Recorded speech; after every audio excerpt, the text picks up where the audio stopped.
បាទហើយ icon ត្រូវការ internet ហើយ 3D model ក៏ត្រូវការ internet ដែរនៅក្នុងករណីដែលយើងចង់បង្ហាញរូបភាពបាទឬក៏វត្ថុជាទម្រង់ 3D នៅក្នុងកិច្ចការងារ Word របស់យើងបាទ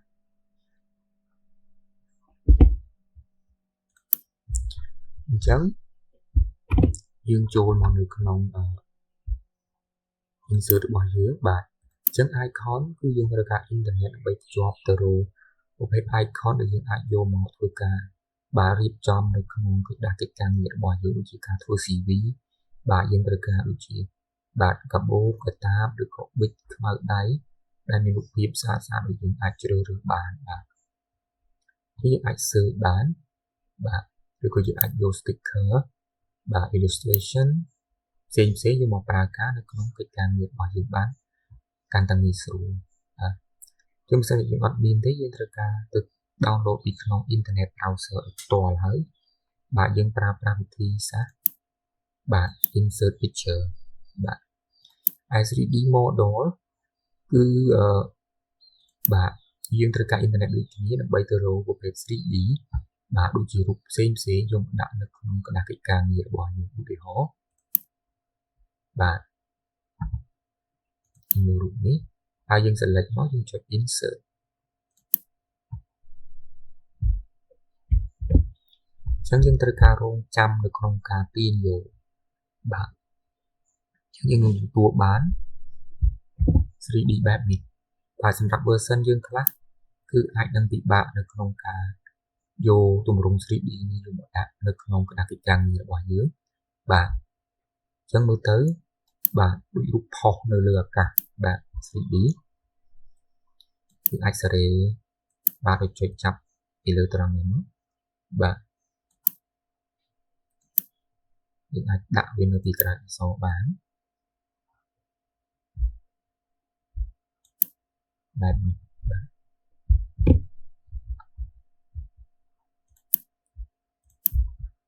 បាទបន្ទាប់តាក់ទងទៅនឹង Smart Art អញ្ចឹង Smart Art គឺជាគំនូសដែលដូចទៅនឹង shape ដែរបាទប៉ុន្តែគំនូសនេះគឺមានការរៀបចំស្រេចបាទឲ្យយើងនៅក្នុងការយកមកប្រើប្រាស់បានយ៉ាងងាយស្រួលដូចជាការរៀបចំទម្រង់ក្រុមឬក៏បាទទៅតាម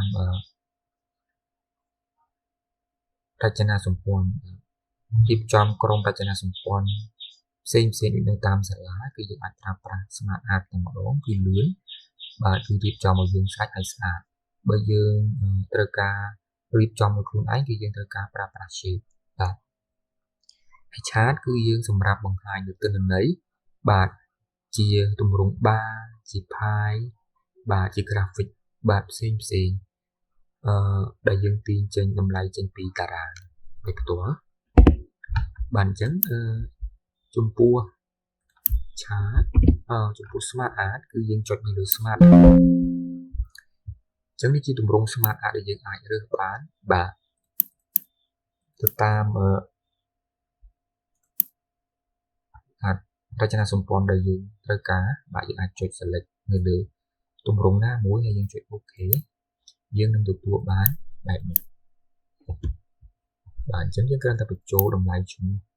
បាទចូលឧទាហរណ៍បាទ school អញ្ចឹងយើងអាចបញ្ចូលឈ្មោះសមាជិកឬក៏បាទហៅថាប្រធានអនុប្រធានទី1អនុប្រធានទី2យើងអាចធ្វើជារចនាសម្ព័ន្ធនឹងបានយ៉ាងងាយស្រួលបាទក្នុងករណីដែលយើងចង់រចនាដោយខ្លួនឯងយើងអាចប្រើប្រាស់ shape បានគឺ shape អាចធ្វើការរចនាបានបាទគ្រាន់តែការរចនាអាចនឹងអត់ស្អាតបាទពី Smart Art បាទនៅពេលដែលយើងពង្រីកពង្រួមនៅ chart ទាំងអញ្ចឹងយើងនឹងទៅធ្វើវានៅក្នុងកិច្ចការងារអនុវត្តនៅពេលក្រោយខ្ញុំសូមនិយាយតែប៉ុណ្្នេះទេហើយ chart គឺយើងរើសទម្រង់ក្នុងការបង្ហាញទិន្នន័យបាទអញ្ចឹងនេះគេចូលចិត្តប្រើនៅតាមក្រុមហ៊ុនមួយចំនួនបាទដើម្បីបង្ហាញទិន្នន័យបែបនេះដែលងាយស្រួលក្នុងការពិនិត្យមើលបាទជាជាងយើងទៅពិនិត្យមើលតារាងបាទធំអញ្ចឹងយើងគ្រាន់តែមើលនៅលើគំរូនេះយើងដឹងថា បាទចំណុចទី1អីគេបាទច្រើនជាងគេចំណុចទី2ពណ៌ទឹកក្រូចបាទចំណុចទី3ពណ៌បៃតងចំណុចទី4ពណ៌ទឹកសមុទ្របាទអញ្ចឹងវាងាយស្រួលក្នុងការមើលបើយើងមើលអំពីផ្ទៃដីបាទយើងអាចមើលទៅតាមទម្រង់ឆាត area បែបនេះឬក៏មើលទៅតាម map បាទ stock ឬក៏ service ផ្សេងបាទtree map បាទនេះជាទម្រង់ឆាតបាទជាងទម្រង់ឆាតហ្នឹងគឺទាញចេញមកពីទិន្នន័យជាតារាង Excel បាទដើម្បីបង្ហាញពីទម្រង់ឆាតបែបនេះបានបាទ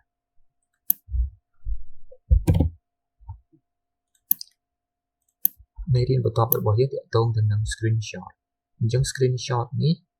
បាទគឺមានគ្រប់បាទទាំងអស់នៅក្នុង Office របស់យើងបាទ picture shape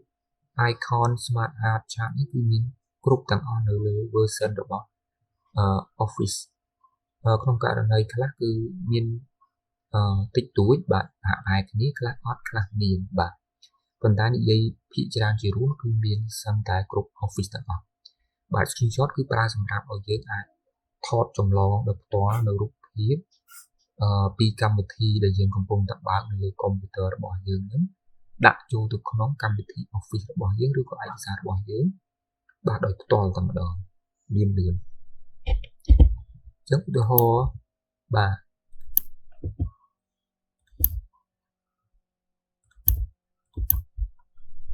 យើងចុច screenshot បាទយើងនឹងឃើញផ្ទាំងបង្ហាញបាទចំនួន 3-4 ផ្ទាំងដោយសារតែយើងកំពុងតែបើកកម្មវិធីហ្នឹងនៅលើកុំព្យូទ័ររបស់យើងបាទយើងកំពុងតែបើកអញ្ចឹងយើងនឹងឃើញផ្ទាំងនេះហើយយើងចង់រើសផ្ទាំងណាមួយដែលយើងចង់ screenshot ទៅមកបាទដូចជាមេរៀនរបស់យើង PowerPoint កំពុងតែបើកនេះបាទកំពុងតែបង្ហាញហើយនឹង PDF បាទអញ្ចឹងអាច select នៅលើរូបណាមួយបាទអញ្ចឹងត្រង់នេះវាបង្ហាញតែរាល់កម្មវិធីឬរាល់កម្មវិធីដែលយើងកំពុងតែបើកប្រើប្រាស់នៅក្នុងកុំព្យូទ័ររបស់យើងប៉ុណ្ណោះទេបាទអញ្ចឹងយើងអាចចុចចូលមកយើងនឹងទទួលបានផ្ទាំងទាំងមូលយកមកដាក់ធ្វើជារូបភាពនៅក្នុងបាទឯកសាររបស់យើងតែម្ដងបាទក្នុងករណីមួយទៀតយើងអាចធ្វើការ screenshot ដោយផ្ទាល់គឺយើងអាចចុចយក screen clipping មានន័យថាវានឹងទៅ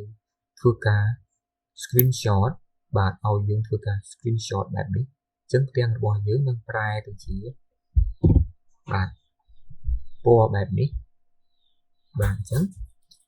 គឺម៉ៅរបស់យើងនឹងចុចសញ្ញាបូកអញ្ចឹងយើងចង់ថតបាទ screenshot យកតំបន់ណាមួយនៅលើអេក្រង់របស់យើងគ្រាន់តែសង្កត់ចង្អុលដៃរបស់យើងឲ្យជាប់ហើយយើងចាប់ពុះពីខាងមកយើងពេញចិត្តនៅតំបន់ដែលយើងចង់ថតចម្លង screenshot ហ្នឹងហើយយើងទៅលេខដៃអញ្ចឹងយើងនឹងទទួលបានរូបហ្នឹងចូលមកនៅក្នុងឯកសាររបស់យើងទៅតាមការពុះដែលយើងចង់បានក្នុងការ screenshot បាទអញ្ចឹងបន្ទាប់យើងតាក់ទងទៅនឹងក្រុម media links ហើយនិង comments បាទបាទអញ្ចឹង media តាក់ទងទៅនឹង online video បាទអញ្ចឹង online video វាមិនខុសពីយើងដាក់រូបភាពឬក៏បាទ icon 3D បាទ modeling ទេគឺយើងនឹងទៅធ្វើការទាញយកវីដេអូមកដាក់នៅក្នុងកណ្ដាស់កិច្ចការងាររបស់យើងតាមរយៈអ៊ីនធឺណិតបាទហើយវីដេអូហ្នឹងគឺយើងអាចបាទលេងឬក៏បាទចាក់នៅក្នុងឯកសាររបស់យើងក៏បានដែរប៉ុន្តែយើងត្រូវភ្ជាប់ទៅកាន់អ៊ីនធឺណិតបាទហើយ link គឺយើងដាក់ភ្ជាប់ link website អញ្ចឹងនៅពេលដែលយើងបង្កើត file ឯកសារទៅជា PDF នៅពេលដែលអ្នកបើកមើលគឺគេអាចចុច link ហ្នឹងទៅកាន់ទំនភ្ជាប់នេះបាននៅ website ដែលយើងបានដាក់ទៅឲ្យបាទអញ្ចឹង bookmark គឺយើងបាទកត់ចំណាំនៅទីតាំងណាមួយនៅក្នុងឯកសាររបស់យើងដើម្បីឲ្យយើងងាយស្រួលក្នុងការបាទគេថាលោតរំលងពីមួយទៅមួយបាទដោយយើងមិនបាច់ចាំ scroll ចុះឡើងនៅតាម hot ឬក៏ពិបាកក្នុងករណីដែលយើងមានឯកសារច្រើនបាទមានទំព័រឯកសារច្រើនគឺយើងអាចកំណត់ bookmark ដើម្បីធ្វើការបាទឆ្លងពីមួយទំព័រទៅមួយទំព័រកាន់តែលឿនជាងមុនបាទអញ្ចឹងcross reference ក៏ដូចគ្នាដែរក៏វាដើរតួនាទីដូច bookmark ដែរគឺយើងអាចកំណត់បាទក្នុងការធ្វើដំណើរនៅក្នុងឯកសាររបស់យើងហ្នឹងពីមួយទំព័រទៅមួយទំព័រកាន់តែងាយស្រួលបាទហើយ comment គឺយើងប្រើសម្រាប់គ្រូហើយនិងសិស្សឬក៏យើងអាចប្រើសម្រាប់ជាការកត់ចំណាំឬក៏ note ទុកវាប្រៀបដូចជា sticky note ដែលយើងតែងតែកំណត់ថាតំបន់នេះត្រូវកែក្នុងករណីយើងជាគ្រូហើយកូនសិស្សបានធ្វើកិច្ចការងារមកឲ្យយើងបាទដូចផ្ញើជា file Word ដើមអញ្ចឹងយើងអាចបាទ comment ហើយបាទផ្ញើឯកសារទៅឲ្យគាត់វិញដោយយើងដាក់ comment បញ្ជាក់ថាត្រង់នេះត្រឹមត្រូវឬក៏ខុសត្រូវកែយើងអាចបាទ note ប្រាប់ទៅពួកគាត់វិញបាននៅពេលដែលពួកគាត់បើកហើយមើល comment ហ្នឹងគឺគាត់នឹងដឹងហើយក្នុងករណីយើងជាសិស្ស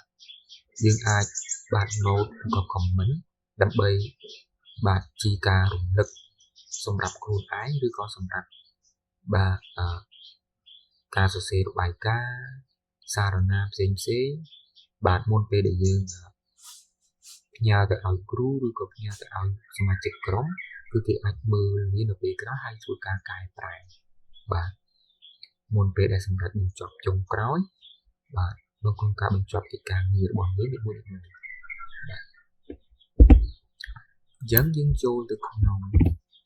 បាទ insert ដដែលបាទ online video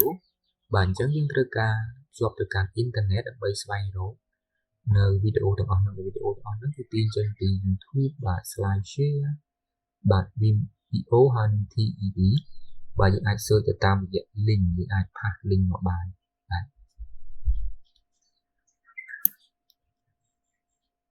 បាទអញ្ចឹង link បាទឧទាហរណ៍ថាបាទប្រាសាទអង្គរវត្តបាទអញ្ចឹងយើងចង់កំណត់ link ឲ្យគេគឺយើងត្រូវបាទ select ពាក្យប្រាសាទណាមួយឬក៏ពាក្យណាមួយហើយយើងចូលទៅក្នុង link បាទយើងអាចចុច insert link ឬក៏ចុចពីលើរូប icon តែម្ដងអញ្ចឹងក្រោយមកអ្នកទាំងគ្នានៅត្រង់ address នេះបាទគឺយើងអាចធ្វើការ pass link ពីអ៊ីនធឺណិតឬក៏ link ចេញអំពីបាទ file នៅក្នុងកុំព្យូទ័ររបស់យើងដោយផ្ទាល់ក៏បានដែរប៉ុន្តែបើយើងប្រើ current folder ហើយយើង pass បាទ address ពី website មកគឺនៅពេលយើងផ្ញើកិច្ចការងារនឹងឲ្យគេក្នុងទម្រង់ជា PDF គឺគេអាច click ពីលើ link ហ្នឹងទៅកាន់បាទ website ហ្នឹងដោយផ្ទាល់បាននៅលើ online បាទអញ្ចឹងយើង link វិញយើងអាចរួមមើល website អូខេយើងចុច copy website នេះមក right click យើងចុចបាទ copy link address បាទក្រោយមកយើងចូលទៅក្នុងក្តារកិច្ចការងាររបស់យើងវិញបាទយើង pass link ហ្នឹងចូលមកក្នុងអញ្ចឹងយើងចុច OK ក្រោយពីយើងចុច OK ពាក្យរបស់យើងនេះនឹងជាប់ link ទៅពេលយើងដាក់ mouse ពីលើគឺវាចេញ link ទៅកាន់គេហទំព័រហ្នឹងអញ្ចឹងគេឲ្យយើងចុច control ជាប់ហើយទៅ click អញ្ចឹងនៅពេលយើងចុច control នៅលើ keyboard របស់យើងមកយើងនឹងក្លាយទៅជារូបរាងដៃបែបនេះគឺយើងចុចទៅគឺវានឹង load ទៅកាន់បាទ website link ខាងលើដែលយើងបានដាក់មុននេះបាទអញ្ចឹងយើងនឹង load ចូលមកនៅក្នុង website ហ្នឹងបាទបែបនេះនៅក្នុងករណីដែលយើងបានមានបាទកុំព្យូទ័ររបស់យើងភ្ជាប់ទៅកាន់អ៊ីនធឺណិតហើយ link ដែលយើងបាន click នឹងបដូរពណ៌ពីពណ៌ខៀវមកពណ៌បាទបែបនេះគឺមានន័យថា link ហ្នឹងយើងបាន click ហើយបាទយើង click ចូលទៅមើលបាទ bookmark ដូចគ្នាដែរបាទអញ្ចឹង bookmark យើងអាចកំណត់ឈ្មោះបានឧទាហរណ៍តួយ៉ាងបាទខ្ញុំចង់កំណត់ត្រង់នេះបាទពាក្យថាប្រាសាទធ្វើជា bookmark អញ្ចឹងយើងអាចចុច bookmark ខ្ញុំផាសឈ្មោះប្រាសាទនឹងចូលហើយយើងចុច add បាទអញ្ចឹងនៅពេលដែលយើង add ឧទាហរណ៍យើងកំពុងតែស្ថិតនៅលើក្បាលក្តារកិច្ចការនេះហើយយើងចង់ទៅកាន់ bookmark ដែលយើងបានកំណត់មុនហ្នឹង khi dươngចូលទៅ insert bookmark យើងអាចធ្វើការ select នៅលើ bookmark របស់យើងបាទហើយយើងចុច go to អញ្ចឹងវានឹង load ទៅកាន់ bookmark យើងផ្ទាល់អញ្ចឹងយើងចំណេញពេលដោយមិនចាំបាច់ scroll បាទចុះឡើងច្រើនដងនាំតែហត់ខាតពេលបាទ I cross reference ក៏ដូចគ្នាដែរបាទយើងអាចកំណត់បាទ link នៅក្នុងការធ្វើដំណើរទៅកាន់ទីតាំងរបស់យើងបាទបានអញ្ចឹងនេះខ្ញុំសូមនិយាយនៅពេលក្រោយហើយ comment ដូចគ្នាដែរឧទាហរណ៍យើងចង់ comment នៅលើត្រង់ណាមួយឧទាហរណ៍បាទយើង select នៅលើពាក្យដែលយើងចង់ comment ឬក៏យើងចង់ទុកនៅបាទយើង select comment បាទយើងអាចសរសេរបានយើងឧទាហរណ៍ថាត្រង់នេះត្រូវការពាក្យដែលត្រូវមិនត្រូវសរសេរបែបហ្នឹងទេឧទាហរណ៍យើងសរសេររួចយើងចុចបាទ send ឬក៏ post comment ចឹងឧទាហរណ៍ខ្ញុំចុច post comment បាទអញ្ចឹងនៅពេលដែលគេបើកឯកសារនឹងមកគេនឹងឃើញអ្វីដែលយើងបាន comment នៅលើនឹងថាបែបណាអញ្ចឹងគេអាចធ្វើការreaction ឬក៏បាទពិនិត្យមើលពីហ្នឹងនឹងកែប្រែឡើងវិញម្ដងទៀតហើយពេលយើងចង់ delete comment យើងអាចចុចបាទចុច3នេះមកយើង delete បាទឬក៏យើងចុច tick ក៏បានដែរគឺបើយើងចង់បានយើងអាចបាទ delete មកបាទហើយយើង complete save ឯកសារយើងផងបាទ save